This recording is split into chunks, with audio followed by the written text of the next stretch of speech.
आगे पढ़ना है मॉडल। ठीक है, आगे पढ़ना है मॉडल।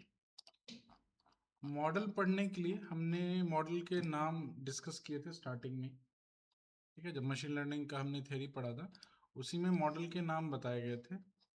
कौन कौन से मॉडल थे? क्लासिफिकेशन में कौन कौन से मॉडल हैं?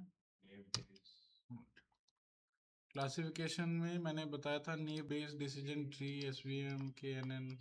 ठीक है, ये हमारे मॉडल के नाम थे। हर मॉडल जो है अलग अलग तरीके से या अलग अलग एल्गोरिदम के साथ काम करता है।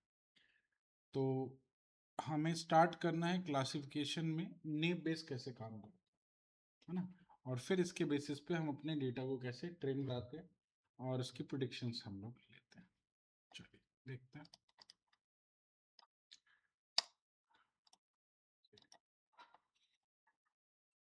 तो नेव बेस,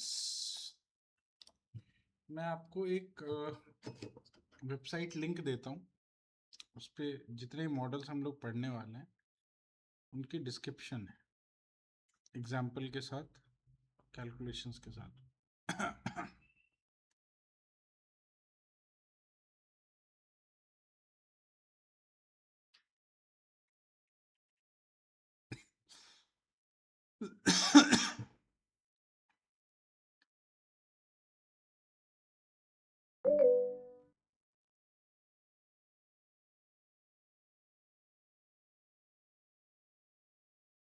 चेक करो।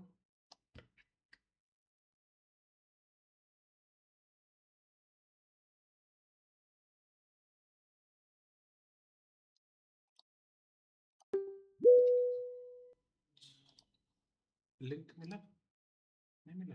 क्यों? आप ग्रुप में नहीं हो? आपको मिल गया? आप क्यों नहीं हो? विनीत आर्या है तो।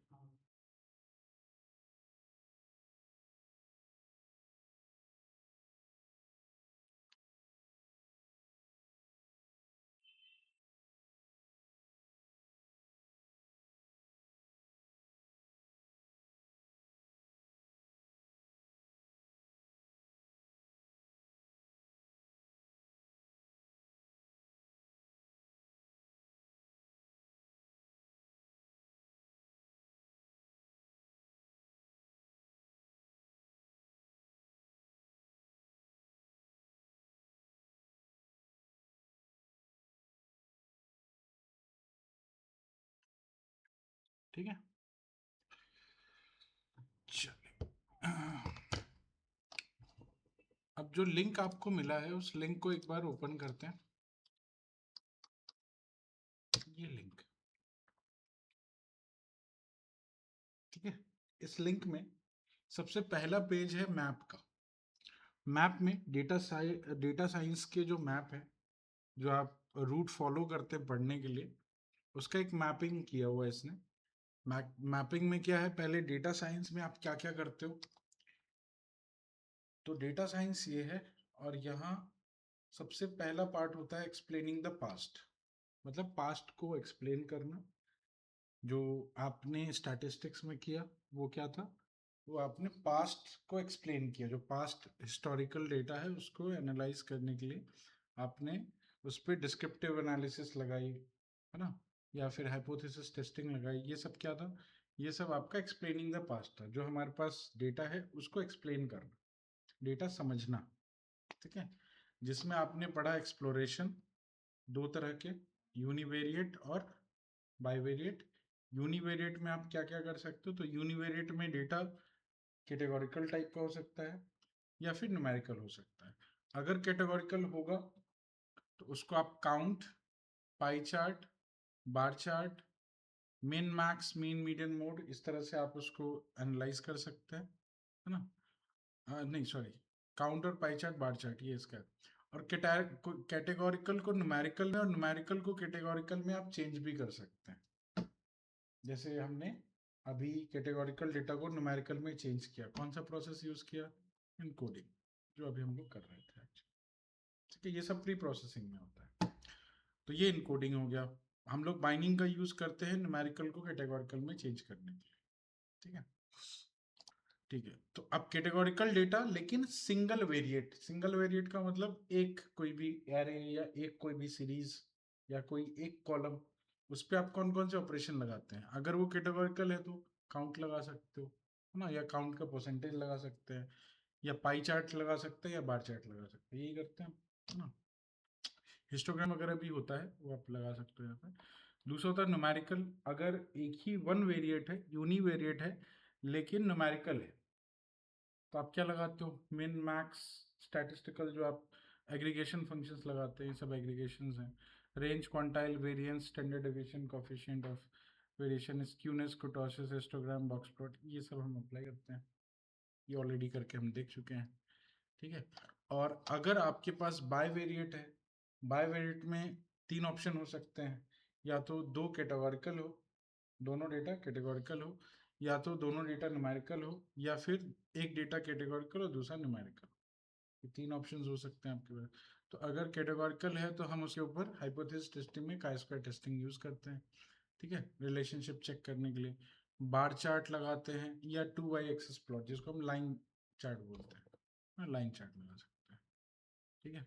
और न्यूमेरिकल हो तो हम लोग कोरिलेशन निकालते हैं, स्कैटर प्लॉट यूज कर सकते हैं। कैटेगोरिकल न्यूमेरिकल हो तो z test, t test, ANOVA test, ये सब यूज करते हैं, ठीक है। और bar chart and line chart, 2y axis plot, इनको हम यूज कर सकते हैं। तो ये आपका एक्सप्लेनिंग द पास्ट है, मतलब डेटा को, how to understand the data, जो हमने स्टैटिस्टिक्स में पढ़ा हुआ है, ये सब कुछ, ठीक है। दूसरा पार्ट है डेटा साइंस का, वो है प्रिडिक्टिंग द फ्यूचर, जो अभी हम लोग करने वाले हैं। जो हम लोग कर रहे हैं वो क्या है, वो प्रिडिक्टिंग द फ्यूचर है, हम लोग प्रिडिक्शंस करने वाले हैं, है ना। और प्रिडिक्टिंग द फ्यूचर के लिए what you need a model, है ना। आपको मॉडल चाहिए होगा, मशीन लर्निंग के मॉडल। मशीन लर्निंग के मॉडल्स यहाँ पे जो दे रखे हैं, इसने चार दे रखे हैं। एक क्लासिफिकेशन दे रखा है, रिग्रेशन दे रखा है, क्लस्टरिंग दे रखा है, एसोसिएशन रूल दे रखा है, ठीक है। क्लासिफिकेशन के अपने अपने तरीके होते हैं सबके, इसने चार तरीके दे रखे हैं। क्लासिफिकेशन में इसने थोड़ा और कैटेगराइज किया इसको। क्लासिफिकेशन में इसने एक बताया फ्रीक्वेंसी टेबल। फ्रीक्वेंसी टेबल पे इसने आपको चार मॉडल के नाम बताए, 0R, 1R, नेब बेस और डिसीजन ट्री। फ्रीक्वेंसी टेबल का मतलब होता है फ्रीक्वेंसी के बेस पे जो टेबल बनता है, लाइक प्रोबेबिलिटी, है ना। अगर कोई डेटा आपको प्रोबेबिलिटी के बेस पे बनाना हो, कोई मॉडल आपको क्रिएट करो, तो ये सारे मॉडल प्रोबेबिलिटी के बेस पे, नेब बेस और डिसीजन ट्री, ठीक है। 0R, 1R पाइथन में यूज नहीं होता है, इसलिए इसको हम कंसिडर नहीं करेंगे, है ना। दूसरा है कोवेरियंस मैट्रिक्स। कोवेरियंस के बेस पे जो यूज होता है, मतलब डेटा के रिलेशनशिप के बेस पे जो मेजर होता है, उसको हम बोलते हैं लॉजिस्टिक रिग्रेशन और लीनियर डिस्क्रिमिनेंट एनालिसिस, LDA होता है, ठीक है। ये दोनों क्या है, ये कोवेरियंस मैट्रिक्स, मतलब कि जो आपके फीचर्स हैं उनके बीच में कोई रिलेशनशिप है या नहीं, आउटपुट से रिलेशनशिप के बेसिस पे जब आप कोई मॉडल बनाते हैं, उस मॉडल का नाम है कोवेरियंस मैट्रिक्स के बेस पे logistic regression. Similarity function, similarity के बेस पे जब आप कोई क्लासिफिकेशन करते हैं, तो उसके लिए एक मॉडल बन रखा है के नियरेस्ट नेबर, ठीक है। और अदर्स में आर्टिफिशियल न्यूरल नेटवर्क और सपोर्ट वेक्टर मशीन्स, ये इनका यूज होगा। सेम रिग्रेशन में भी ये चार तरह के हैं। डिसीजन ट्री उसमें भी यूज होता है, लेकिन उसमें नेब बेस यूज नहीं होता, ठीक है। कोवेरियंस में यहाँ पे मल्टीपल लीनियर रिग्रेशन यूज होता है। सिमिलैरिटी में KNN यूज होता है, अदर्स में ANN और सपोर्ट वेक्टर मशीन यहाँ भी यूज होता है। क्लस्टरिंग में दो हैं, यहाँ पे एक हायरार्किकल है और पार्शिएटिव है, दो पार्ट में डिवाइड किया गया है। हायरार्किकल में भी दो हैं, एग्लोमेरेटिव है, डिविसिव है। हम लोग पाइथन में डिविसिव यूज नहीं करते हैं, हम लोग सिर्फ एग्लोमेरेटिव यूज करते हैं। पार्शिएटिव में के मीन्स हम यूज करते हैं, सेल्फ ऑर्गेनाइजिंग मैप यूज नहीं करते, ठीक है। तो दोनों में हमारे पास पाइथन में एक एक मॉडल है, हायरार्किकल में एग्लोमेरेटिव, पार्शिएटिव के मीन्स, ये आपको शायद बताया भी गया होगा, है ना, एक एग्लोमेरेटिव और एक के मीन्स, ठीक। और एसोसिएशन रूल, ये क्लस्टरिंग के साथ में ही बताया गया वैसे तो, ठीक है। अनसुपरवाइज लर्निंग में आपको बताया गया था क्लस्टरिंग ग्रुप। तो ये दोनों जो आपको दिख रहे हैं ये अनसुपरवाइज लर्निंग में आते हैं, और ये दोनों जो आपको दिख रहे हैं ये सुपरवाइज लर्निंग में आते हैं। ठीक है, क्लियर। अब आते हैं इसके फर्स्ट पार्ट ऑफ मॉडल पे, which is name base. Just click on it, you will get the description. Name base क्या है? तो एक क्लासिफिकेशन मेथड है ना, जिस क्लासिफिकेशन मॉडल में आप एक थ्योरम यूज करते हैं जिसको हम बोलते हैं बेस थ्योरम। बेस थ्योरम, ठीक है, थ्योरम जो यूज होता है, जो एल्गोरिथम यूज होता है, उसके पीछे एक थ्योरम काम करती है जिसको हम बोलते हैं बेस थ्योरम। ठीक है, बेस थ्योरम में होता क्या है? तो बेस थ्योरम में बेसिकली एक फॉर्मूला बनाया गया था, राइट। उस फॉर्मूला, बेस साइंटिस्ट का नाम था बेसिकली, बेस जो था वो साइंटिस्ट का सरनेम था।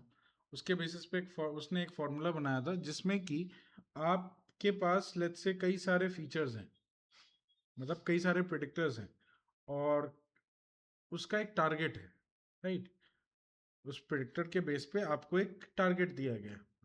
अब आपको वो टारगेट समझना है, तो हम क्या करते हैं, तो हम उसकी फ्रीक्वेंसी के बेस पे, मतलब कोई भी चीज कितनी बार आई है, किसी के बेस डिपेंडेंट प्रोबेबिलिटीज होती है ना, कि इसके बेस पे हमें चेक करना है कि इसके बेस पे ये कितनी बार आया है, राइट। और जो फ्रीक्वेंसी होती है उसी के बेस पे हम लोग उसकी प्रोबेबिलिटी डिफाइन करते हैं, है ना। और उस प्रोबेबिलिटी को हम लोग बोलते हैं posterior probability. Probability of any class, C का मतलब यहाँ पे क्लास, क्लास का मतलब target, right. Probability of any class upon any predictor, X का मतलब प्रिडिक्टर। तो क्लास की किसी भी क्लास की प्रोबेबिलिटी हमें निकालनी है किसी प्रिडिक्टर के लॉन्ग, ठीक है। कैसे निकलेगी? तो इसका एक फॉर्मूला इसने दिया था, इसने फॉर्मूला दिया था एक लाइक्लीहुड। लाइक्लीहुड का मतलब होता है, रिवर्स कर दो इसको, है ना, probability of X on that class, ठीक है, multiplied by probability of whole class divided by probability of that predictor. So this is the formula by which we can get the probability of each class according to the predictors. ठीक है, अब ये जो formula है इसी के base पे हम इंडिपेंडेंट अजम्पशन करते हैं प्रिडिक्टर्स के बीच में। मतलब हर एक प्रिडिक्टर को इंडिपेंडेंटली चेक किया जाता है कि वो आपके उस टारगेट के लिए कितना प्रोबेबल है, समझे। आपके प्रिडिक्टर के लिए आपका टारगेट कितना प्रोबेबल है, कितनी प्रोबेबिलिटी है उसकी, ठीक है। तो हर एक प्रिडिक्टर के बेसिस पे हम लोग अपने टारगेट का प्रोबेबिलिटी चेक करते हैं, जिसकी प्रोबेबिलिटी ज्यादा होती है वो आपका टारगेट आउटपुट बन जाता है, ठीक है। तो इंडिपेंडेंट अजम्पशन का मतलब क्या है? इंडिपेंडेंट अजम्पशन का मतलब इंडिपेंडेंटली, मतलब जितने भी आपको प्रिडिक्टर्स दिए गए हैं सबको इंडिपेंडेंट प्रोबेबिलिटी निकाल के देनी होती है, कंबाइन नहीं निकलती, सबकी अलग निकलती है ना। जैसे 4 प्रिडिक्टर है तो पहले प्रिडिक्टर का एक प्रोबेबिलिटी निकलेगा, दूसरे का अलग निकलेगा, तीसरे का अलग निकलेगा, चौथे का अलग निकलेगा, ठीक है। वो अभी समझेंगे कैसे निकलता है, इसका एग्जाम्पल भी है। Naive based model is easy to build. Naive based model जो है वो इतना ज़्यादा कैलकुलेटिव नहीं है बहुत ज़्यादा, इसलिए इसको बिल्ड करना इजी है। कॉम्प्लिकेटिव आइटरेटिव पैरामीटर्स नहीं है इसके अंदर, बहुत ही सिंपल सा है। और ये लार्ज डेटा सेट में बहुत यूजफुल होता है, बिकॉज कैलकुलेशन नहीं होने की वजह से आपके ये लार्ज डेटा सेट पे भी इजीली काम कर जाता है, और रिजल्ट आपको बहुत ही कम टाइम में मिल जाता है। कई सारे मॉडल ऐसे होते हैं जिनका जो बेस होता है वो बहुत ही ज़्यादा कैलकुलेटिव नेचर का होता है, और उसमें बहुत ज़्यादा मैथमेटिकली बहुत ज़्यादा हार्ड तरीके से लिखा गया होता है। तो जो लार्ज डेटा सेट होता है, अगर डेटा सेट बहुत बड़ा है तो उसको परफॉर्म करने में बहुत टाइम लगता है मशीन को, है ना। Which gets you the machine cost, जो आपको मशीन कॉस्ट के फॉर्म में आपको मिलती है। एनर्जी भी वेस्ट होता है, मशीन को ज़्यादा काम करना पड़ता है ना, और काफ़ी टाइम भी लगता है आपको रिटर्न। तो जनरली ऐसे मॉडल्स हम लोग देखते हैं जिस मॉडल में कंप्यूटेशनली आपको ज़्यादा कॉस्ट ना लगता, ठीक है, तो उसको ज़्यादा प्रेफरेंस दी जाती है। जनरली जो आपको जितने मॉडल बताए गए वो वैसे मॉडल्स हैं जो कंप्यूटेशनली बहुत ज़्यादा टाइम नहीं लेते और लार्ज डेटा सेट पे भी इजीली काम कर सकते हैं और कम टाइम पे आपको रिजल्ट दे सकते हैं। मॉडल तो दुनिया भर में बहुत सारे हैं, है ना, फॉर्मूलाज बहुत सारे बने हैं, लेकिन हर फॉर्मूला सूटेबल नहीं है आपके डेटा के लिए या आपकी मशीन के लिए। आपको आउटपुट जो चाहिए वो कम टाइम में चाहिए, तो कैलकुलेशन भी तो कम टाइम में करनी पड़ेगी, और इतने टाइम में करना है कि आपका कैलकुलेशंस जो है वो आपके मशीन को इम्पैक्ट भी ना करे, मशीन को ज़्यादा काम ना करना पड़े। ठीक है, राइट। अच्छा, despite it's simplicity, the naive-Bayes classifier often does surprisingly well and is widely used because it is often outperforms an sophisticated classification method. चलो इसकी तारीफ है ये, ठीक। चलो एल्गोरिदम्स, अब एल्गोरिदम में क्या क्या है, तो एल्गोरिदम में बेसिकली हम लोग पोस्ट ईयर प्रोबेबिलिटी कैलकुलेट करते हैं, किसके बेस पे, तो इसमें दिया हुआ है PCX is the post year probability of class given by predictors, ठीक है, जिसमें C का मतलब क्लास है और प्रेडिक्टर का मतलब जो डेटा हम लोग उसको देंगे as an input, right. PC is the prior probability of class, ठीक है, ये प्रायर प्रोबेबिलिटी है। PCX is the likelihood probability of predictor given by the class and PX is the prior probability of predictors, ठीक है। अब आते हैं इसके एग्जाम्पल पे, ये तो हो गया नॉर्मल कि भाई ठीक है फॉर्मूला है, बट ये काम कैसे करता है, तो we have given a data set, data set में क्या है, तो एक डेटा सेट के अंदर 4 कॉलम्स दे रखे हैं। कॉलम का नाम है आउटलुक, टेम्परेचर, ह्यूमिडिटी, विंडी, और एक टारगेट कॉलम दिया गया है प्ले गोल्फ, ठीक है, जिसमें नो या यस की वैल्यू दे रखी। समझ आ रहा है क्या है ये, क्या समझ आ रहा है, किस चीज का डेटा है? हाँ, गोल्फ खेलने के लिए मतलब एक तरह का सिचुएशन है ना, वेदर की कंडीशंस दे रखे हैं, है ना, क्लाइमेटिकल कंडीशंस है कि इस कंडीशन के बेस पे we should play to golf और नॉट। तो अब ये जो डेटा बनाया गया है ये पास्ट एक्सपीरियंस से लेट से बनाया गया, डेटा कैसे बनाया गया, पास्ट एक्सपीरियंस है, आपके पास ये ट्रेनिंग डेटा है, तो उसका पास्ट एक्सपीरियंस था कि भाई आउटलुक रेनी होगा, टेम्परेचर हॉट होगा, ह्यूमिडिटी ऐसा होगा, विंडी फॉल्स होगा, तो आपको खेलने नहीं जाना है ना, तो इस सिचुएशन पे नहीं जा सकते क्योंकि हो सकता है वहाँ पे अच्छे से गेम ना हो, राइट, क्योंकि रेनी सीजन है तो बॉल इधर उधर भागेगी नहीं सही तरीके से, राइट।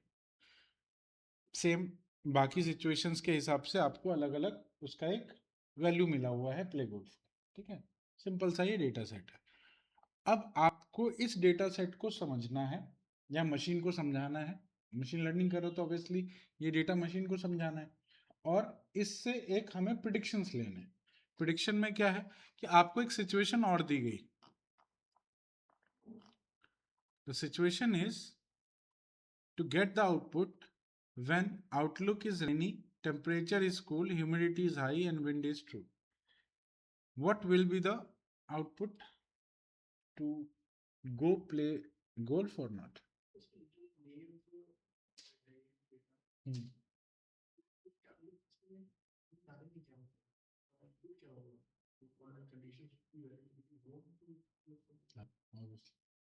नेप बेस तो बस समझाने समझने का तरीका है, naive Bayes is for understanding, जो डेटा हमें मिला है उसको समझना है, मशीन को समझाना है कि भाई ये डेटा है, आप इसका पैटर्न समझो कि किस पैटर्न में गोल्फ खेल सकते हैं, किस पैटर्न में गोल्फ नहीं खेल सकते हैं, किस तरह की क्लाइमेटिकल कंडीशन में हम बाहर जा सकते हैं, किस क्लाइमेटिकल कंडीशन में बाहर नहीं जा सकते हैं।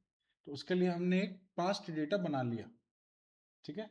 उसके बाद अब हमने क्या किया, अपना एक वो रखा टेस्ट करने के लिए कि भाई ये टेस्ट डेटा है, ये बताओ अब इसमें गोल्फ खेल सकते हैं नहीं खेल सकते। अब ये है लास्ट आपकी टेस्ट वैल्यू, ठीक है, ये जो दे रखा है ये टेस्ट वैल्यू। तो जो मॉडल ट्रेन होगा, जो मॉडल समझेगा आपके डेटा को, उसी मॉडल को फिर हम अपना एक टेस्ट डेटा दे देंगे। अगर उसने डेटा समझ रखा है, डेटा के पैटर्न समझ लिए, तो ये टेस्ट का भी आउटपुट दे देगा, ठीक है, बात समझे।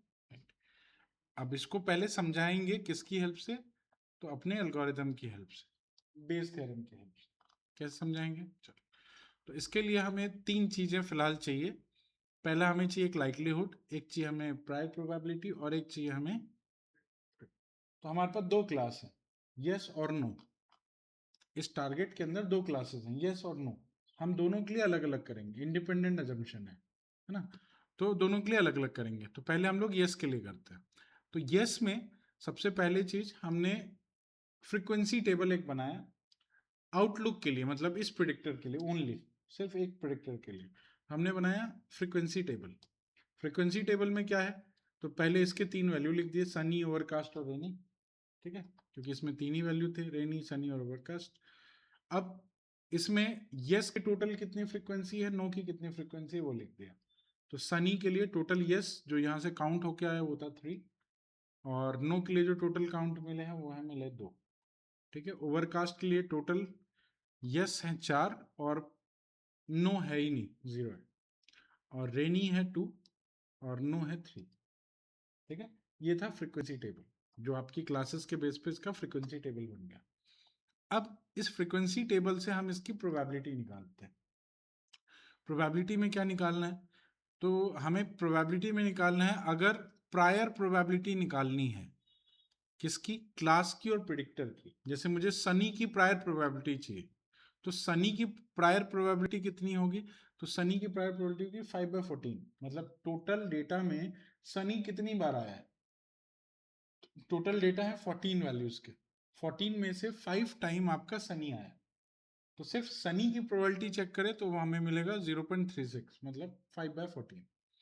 और सिर्फ यस की प्रोबेबिलिटी चेक करें, मतलब जो यहाँ पे है आपकी क्लास की प्रायर प्रोबेबिलिटी, है ना, हम लोग क्लास किसको मान रहे हैं, यस को। तो यस की प्रायर प्रोबेबिलिटी कितनी है, तो यस आया है टोटल 9 टाइम्स, तो 9/14 विच इज 0.64।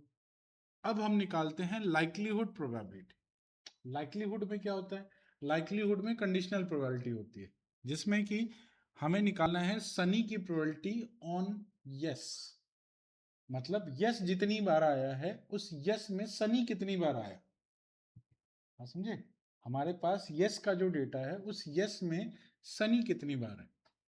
तो यस वाले डेटा में यस टोटल 9 टाइम आया है, टोटल यस की प्रोबेबिलिटी, यस का फ्रीक्वेंसी कितना है 9 टाइम, टोटल 14 में यस कितनी बार है 9, अब उसमें सनी कितनी बार है 3 टाइम्स।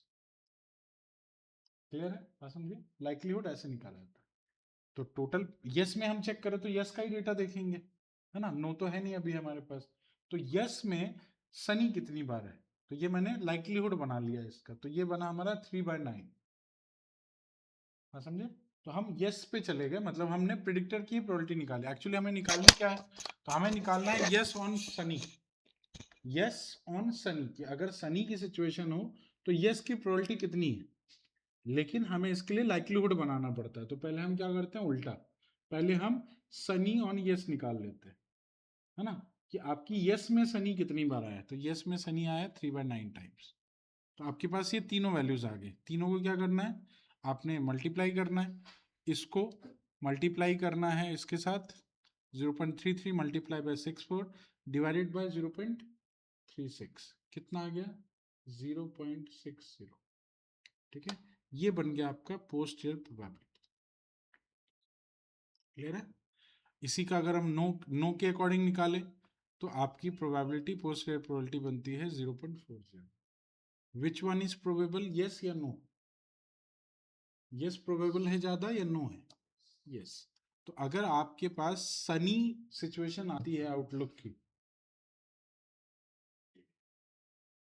तो प्ले गोल्फ क्या होना चाहिए, यस। अभी सिर्फ एक ही सिचुएशन की बात होती है, हाँ, वेदर मतलब अभी हम एक ही सिचुएशन की बात कर रहे हैं, मैंने दूसरा बोला ही नहीं है। अभी पहले एक ही सिचुएशन की बात कर रहे हैं कि अगर हमारा आउटलुक सनी हो, इसको हम अभी देख ही नहीं रहे, ठीक है। तो अगर आउटलुक की वैल्यू सनी हो तो हमारा आउटकम क्या आना चाहिए, यस या नो, ऑब्वियसली यस, क्योंकि यस ज़्यादा प्रोबेबल है इस केस में। जो हम कैलकुलेशन कर रहे हैं उस कैलकुलेशन के अकॉर्डिंग यस की प्रोबेबिलिटी ज़्यादा है, समझ आई, कैलकुलेशन समझ आया, ठीक है। अब आते हैं मल्टीपल्स पे। लेकिन क्या होता है कि अब एक तो है नहीं, हमारे पास तो 4 अलग अलग प्रेडिक्टर्स हैं, है ना, 4 अलग अलग सिचुएशंस हैं, तो सबके लिए हम लोग फ्रीक्वेंसी टेबल बनाएंगे और सबका एक लाइक्लीहुड टेबल क्रिएट करेंगे। ठीक है, चलिए अब हमारे पास अब सिचुएशन दे दी गई रेनी की, कूल, हाई, ट्रू, ये टोटल हमारे पास 4 सिचुएशन है। अब 4 सिचुएशन को, इसको 4 इंडिविजुअली अलग अलग तरीके से अलग अलग प्रोबेबिलिटीज को निकालनी है। रेनी के लिए अलग निकालना है, कूल के लिए अलग, ह्यूमिडिटी के लिए अलग और विंडी के लिए अलग, चारों के लिए अलग अलग। फिर अब अलग अलग मान लो प्रोबेबिलिटी मिल गई, फिर क्या करें, हमको तो उसको कंबाइन करना ना एक साथ। कंबाइन कैसे किया जाता है, तो कंबाइन करने के लिए उन सबको मल्टीप्लाई किया जाता है। So when we have multiple classes like this, x1 भी है, x2 भी है, x3 भी है, तो इनको हम मल्टीप्लाई करते हैं। ठीक है, इनकी सभी की प्रोबेबिलिटी को हम लोग मल्टीप्लाई करेंगे। चलिए, तो पहले रेनी का समझते हैं। रेनी अभी यस के लिए देख रहे हैं हम लोग, ठीक है, तो रेनी का लाइक्लीहुड यस के अकॉर्डिंग 2/9 कितना है, रेनी का यस के अकॉर्डिंग 2/9। ठीक है, फ्रीक्वेंसी टेबल से हमने देख लिया इसका। फिर कूल का यस के अकॉर्डिंग, कूल यस ये है 3/9। हाई यस 3/9 और ट्रू यस 3/9। ठीक है, तो ये सब आगे 2/9 multiply by 3/9 multiply by 3/9 multiply by 3/9 multiply by yes का प्रायर प्रोबेबिलिटी 9/14। कहाँ टेम्परेचर, कहाँ पे हाँ, अरे भाई ये फ्रीक्वेंसी टेबल है, ये लाइक्लीहुड टेबल है, ये प्रोबेबिलिटी बता रहा है, ये सिर्फ फ्रीक्वेंसी बता रहा है। समझे, ये निकाला था ना अभी, ये फ्रीक्वेंसी टेबल था, ये इसका लाइक्लीहुड टेबल था जो प्रोबेबिलिटी दिखा रहा था। ठीक है, वैसे ही सबकी ये फ्रीक्वेंसी टेबल बनी है और लाइक्लीहुड टेबल बना है। ठीक है, तो इसी में से हमने अपनी प्रोबेबिलिटीज निकाली है सब। ठीक है, क्लियर है। चलिए, अब इनको मल्टीप्लाई किएगा और मल्टीप्लाई करने के बाद जो रिजल्ट आया वो था 0.00529। सेम नो के लिए निकला, इसकी वैल्यू मिली 0.02057, मतलब अराउंड ये है आपका 2%, या आपका 0.5%। ठीक है, लेकिन प्रोबेबिलिटी के लिए इसमें हम क्या करते हैं कि ये दोनों जो अभी होता क्या है कि नॉर्मली आप जब भी पोस्टीरियर प्रोबेबिलिटी निकालते हैं तो आप उसको डिवाइड करते हैं। अभी तो सिर्फ मल्टीप्लाई किया है ना, ये क्या है, ये सभी मल्टीप्लिकेशन है, मतलब ऊपर का पार्ट तो हो गया, नीचे डिवाइड भी करना है प्रायर प्रोबेबिलिटी के साथ। तो हमारे पास एक प्रिडिक्टर तो है नहीं, अब अभी के केस में कितने प्रिडिक्टर हैं, टोटल 4 प्रिडिक्टर हैं। पहले तो एक प्रिडिक्टर था, तो एक प्रिडिक्टर का प्रायर प्रोबेबिलिटी निकल गया था, लेकिन अभी के केस में तो 4 प्रिडिक्टर्स हैं, तो चारों का प्रायर प्रोबेबिलिटी निकालना होगा। ठीक है, तो उसके लिए हम क्या करते हैं, चारों का कॉमन अलग अलग ही होगा, तो हम क्या करते हैं सिंपली कि जो भी इसका न्यूमरेटर का वैल्यू आया था, जो ऊपर वाला जो पार्ट था डिवीजन का, वो जो मल्टीप्लीकेशन के बाद जो वैल्यू आया, इन दोनों को सम कर देते हैं, इन दोनों को टोटल कर देते हैं और सम को हम लोग इसके साथ डिवाइड कर देते हैं। तो 0.00529 डिवाइडेड बाय 0.2057, मतलब ये वैल्यू, प्लस 0.0, मतलब ऑन टोटल में इसकी क्या प्रोबेबिलिटी होगी, तो ये निकला है 0.2, और ऑन टोटल में इसकी प्रोबेबिलिटी कितनी होगी, तो ये मिला है 0.8। ठीक है, ये था आपका final calculation with multiple predictors. So now you can get the probabilities of yes and probability of no, है ना। और प्ले गोल्फ की वैल्यू क्या होनी चाहिए, no। ठीक है, तो ये कैलकुलेशन यूज करता है आपका नेव बेस। ठीक है, समझ आया। बट अब इसमें कैच क्या है, कैच ये है कि आपके पास जो यहाँ पे प्रेडिक्टर्स दिए गए हैं, ये सारे प्रेडिक्टर्स किस तरह के हैं, कैटेगोरिकल है या न्यूमेरिकल है? न्यूमेरिकल। न्यूमेरिकल है, कैटेगोरिकल। ठीक है, ये पूरा डेटा कैटेगोरिकल के बेस पे बनाया गया है, मतलब आपका प्रेडिक्टर भी कैटेगोरिकल है, आउटपुट तो होना ही चाहिए कैटेगोरिकल, आउटपुट तो है लेकिन प्रेडिक्टर भी कैटेगोरिकल ही है। ठीक है,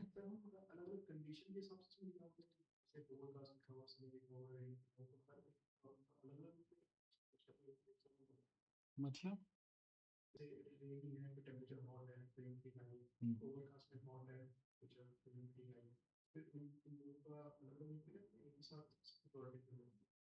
अभी बताया ना, सबकी तो एक ही बार निकलेगी, मतलब निकलेगा अलग अलग, बाद में कंबाइन करेंगे, सबका तो अलग अलग ही निकाला ना।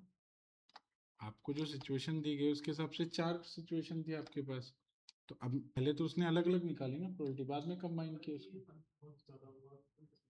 क्यों बहुत ज़्यादा हुआ तो भी निकल सकता है, कितना हो सकता है आपके पास, किसी भी चीज़ को प्रूफ करने के लिए या उसको डिफाइन करने के लिए कितनी सिचुएशन हो सकती है?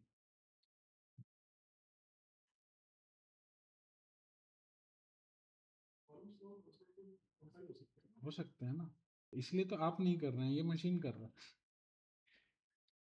इसीलिए तो आप नहीं कर रहे हैं ये चीज़।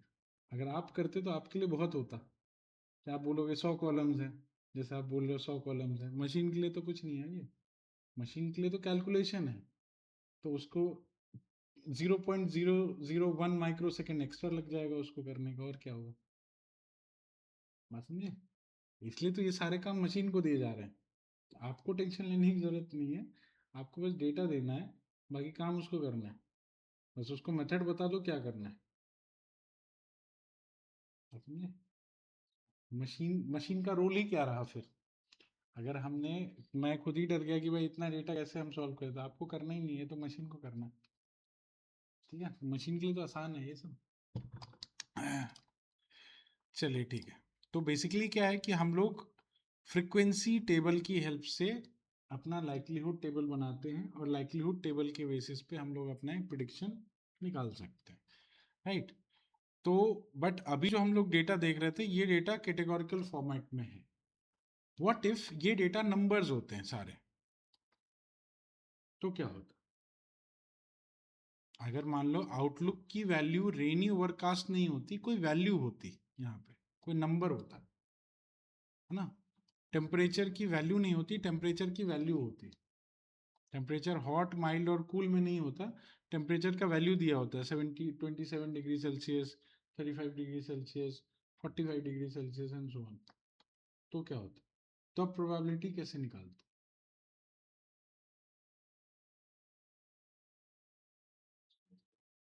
क्या चेंज करें, चेंज करें? अच्छा, न्यूमेरिकल की प्रोबेबिलिटी कैसे निकलती है, न्यूमेरिकल डेटा की प्रोबेबिलिटी कैसे निकलती है, कौन से फॉर्मूले? न्यूमेरिकल डेटा की प्रोबेबिलिटी कैसे निकलती है?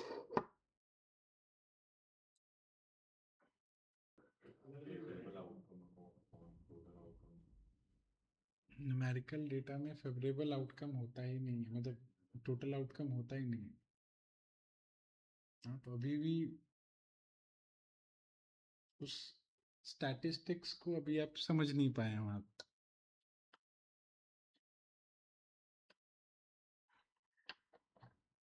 न्यूमेरिकल डेटा की प्रोबेबिलिटी निकालने के लिए आप न्यूमेरिकल प्रोबेबिलिटी डिस्ट्रीब्यूशन का यूज करते हैं, normal distribution, uniform distribution, exponential distribution, ये सब डिस्ट्रीब्यूशन क्यों थे?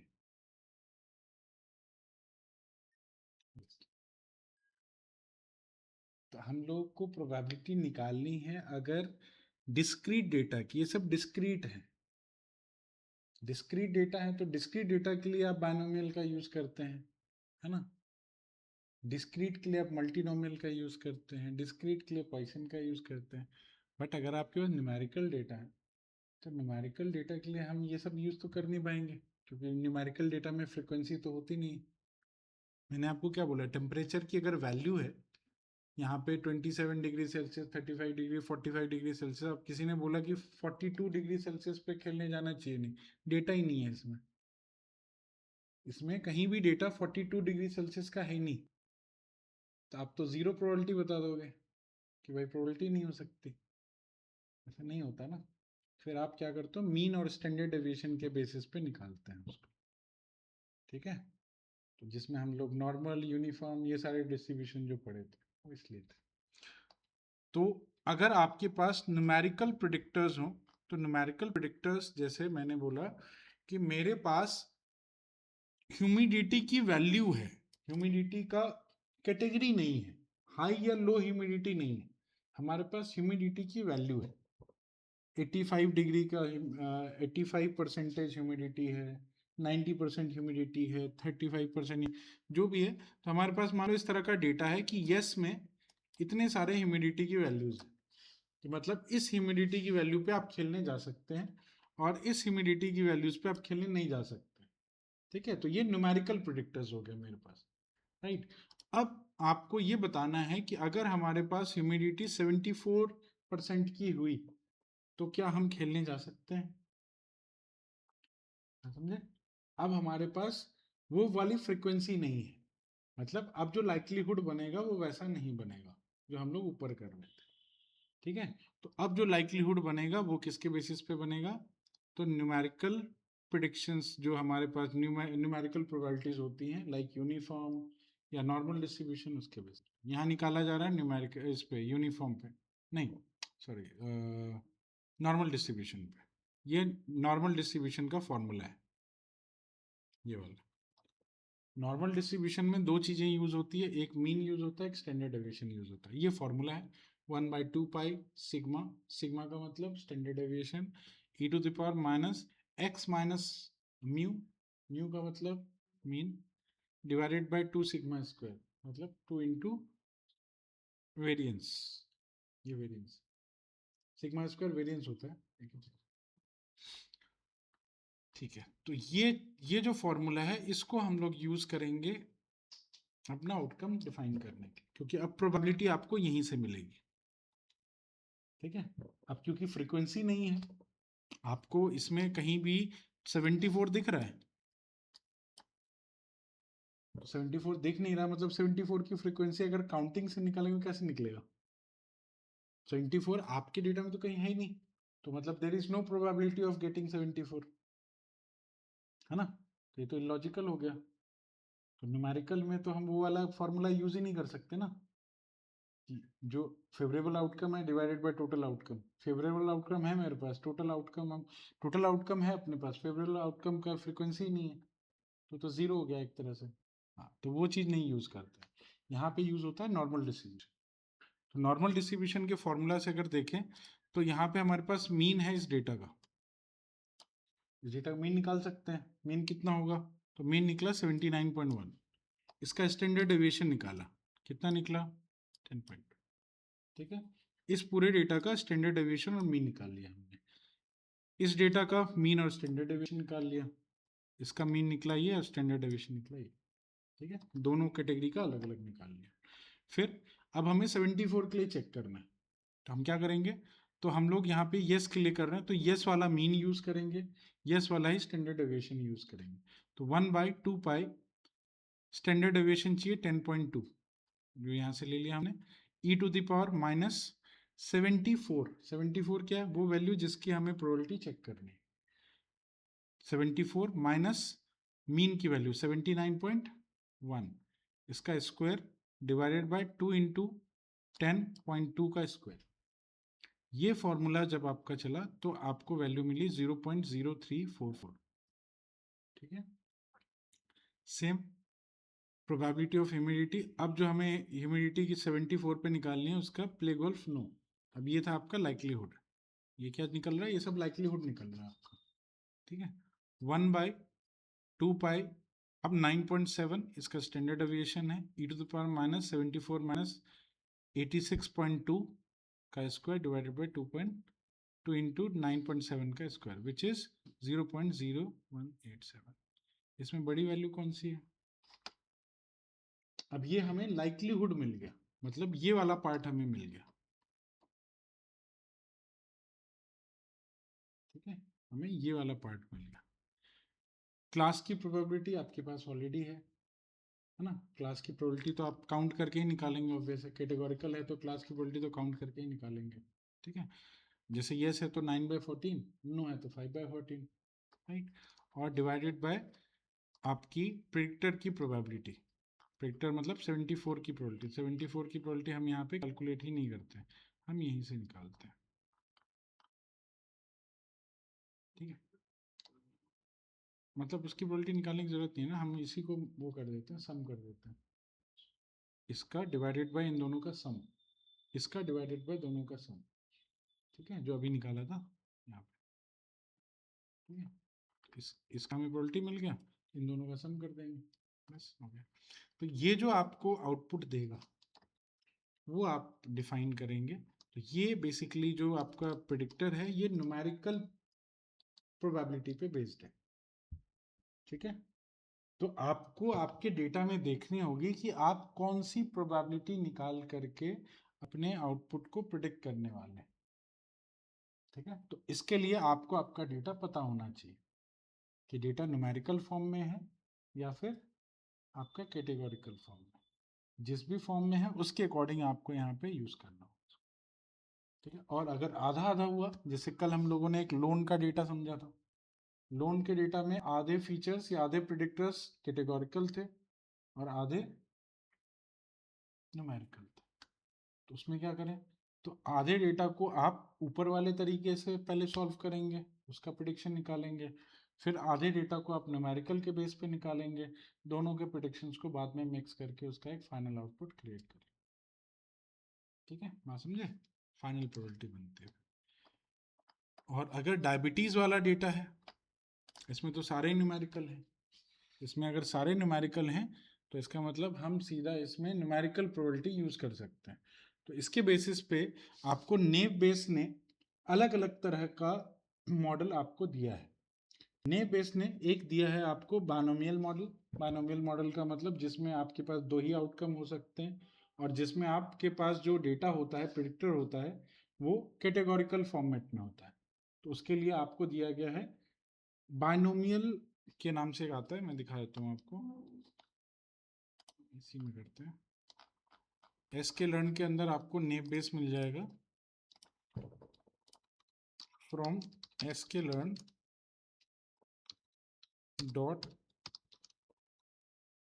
Naive Bayes. इसमें से इंपोर्ट करेंगे आप, तो यहाँ पे आपके पास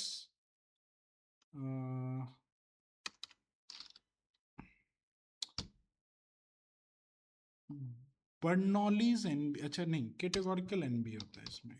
एक है कैटेगोरिकल एनबी, मतलब जो डेटा जहाँ पे प्रिडिक्टर कैटेगोरिकल टाइप का है वहाँ पे कैटेगोरिकल नेव बेस चलता है, ठीक है। और जहाँ पे न्यूमेरिकल प्रिडिक्टर्स हैं वहाँ पे गॉसियन एनबी चलता है। गॉसियन एनबी का मतलब, गॉसियन क्या है,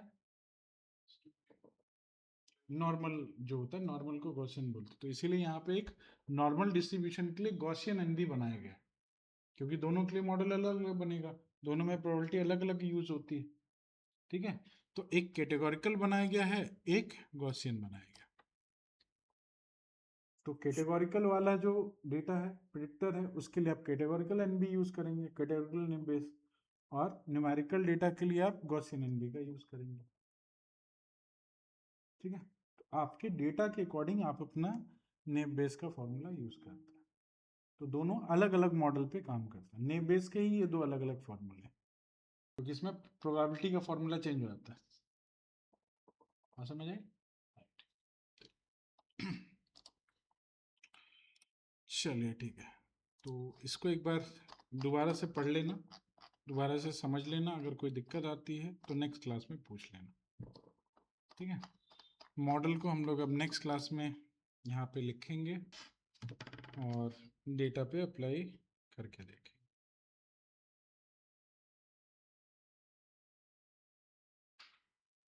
मॉडल क्लियर हुआ आपको?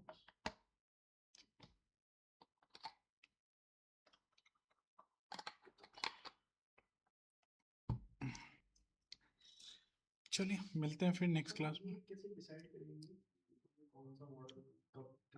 एक्सपेरिमेंटल है।